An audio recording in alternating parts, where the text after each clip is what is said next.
سلام، با آموزش باز کردن سیلند و سرسیلند آپاچی MTR200 در خدمت شما هستم. امیدوارم چیزهای خوبی از این ویدیو یاد بگیرین. لطفا کانال ما رو حمایت کنین. خب، مرحله اول که شما باید انجام بدین، کامل باک و دوربر موتور رو باز کنین، مجموعه دریچه گاز موتور رو باز کنید، سوکت ها رو باز کنید. بعد که این کار رو انجام دادید، میایم قسمت قالپاق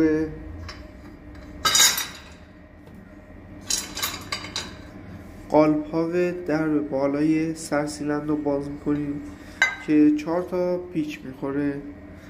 بعد باز در آوردن این کمی قلق داره، با کمی چپ و راست کردن به این سم در میاد. بعد که این کار رو انجام دادید، میایید سمت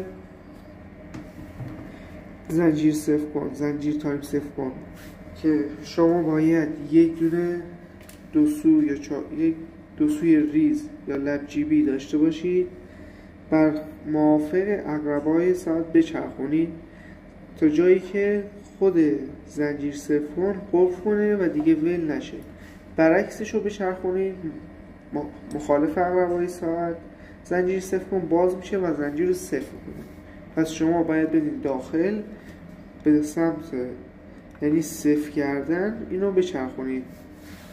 بعد که این کار رو انجام دادید، 2 تا پیچ داره اینجا که من قبلا باز کردم. این 2 تا پیچ رو باز میکنید، زنجیر صفر کن رو میاریم بیرون. زنجیر صفر کن بعضیای اورینگ داره و یک واشر که موقع گذاشتن یادتون نره چکش کنید. اللحاظ سالمی زنجیر صفر کن چکش کنید که هیچ گونه لقی یا خرابی سادگی نداشته باشه. بعد که این کار رو انجام دادید، میرسیم به زنجیر تایم. اولین کاری که شما باید انجام بدید، موتور رو بیارین روی تایم که این موقع راحت باشین برای باز کردنش. آوردن روی تایم چگونه است؟ موتور اگه پوسته شما مثل من خراب نشده بود، من این پیچ خراب شده بود، مجبور بودم کامل در قالپاق باز کنم که پیچ‌های 2 تا 2 رو باز می‌کنیم میاریم بیرون. اگه این کارو کردی که مشخصه علامت تی روی پولی بر باید